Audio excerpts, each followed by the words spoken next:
Dwi wedi penderfynu roed fy enw ymlaen ar gyfer y cyngor achos dwi rili isio gwneud gwahaniaeth. Mae'n meddwl bob dim i fi rili Ports, mae'n meddwl byd i fi, a dwi isio gweld Ports yn cael dyfodol llewyrchus. Dwi wedi cael gymaint o gefnogaeth dros y blynyddoedd gyn pobl Ports.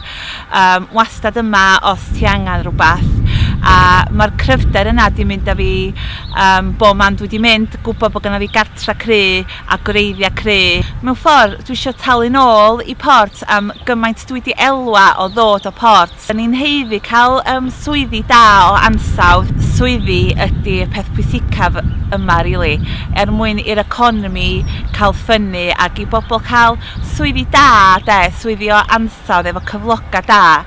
Mwyn i nhw fedru wedyn fforddio cael tai. Mae bob peth yn dod o'r swyddi ac o'r economi. A bod na fywyd yma hefyd i bobl ifanc, bod na gyfleon. Dwi wedi bod wrth fy modd, wythnos y dwytha yma, dwi wedi cael mynd rownd yn nocio drysan Ports a siarad efo bobl Ports. Ond mae gymaint nhw'n deitha fi bod angen newid yma a dwi'n cytuno. Da ni wedi colli gymaint dros y blynyddoedd dwytha yma. Ni wedi colli'r Coliseum, mae yna ormod o siopa wag yn y stryd fawr.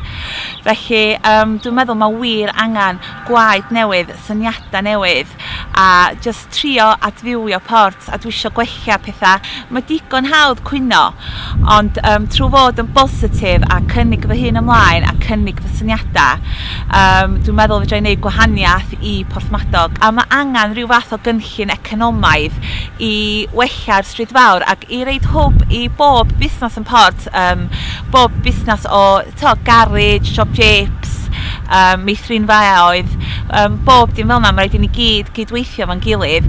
Os am pwynt rhedag Port i lawr drwy'r amser, mae rhaid i ni adeiladu'r beth sydd yma a gweithio fo'n gilydd mwyn gwella pethau i bawb. Mae rhaid i ni roed yn hunan ymlaen a bod yn bositif a cael syniadau a trio nhw. Achos dyna da ni gyd isio ydy gwella Porthmadog lles ni a'r plant a'r bobl hyn sy'n byw yma, cymuned Ports,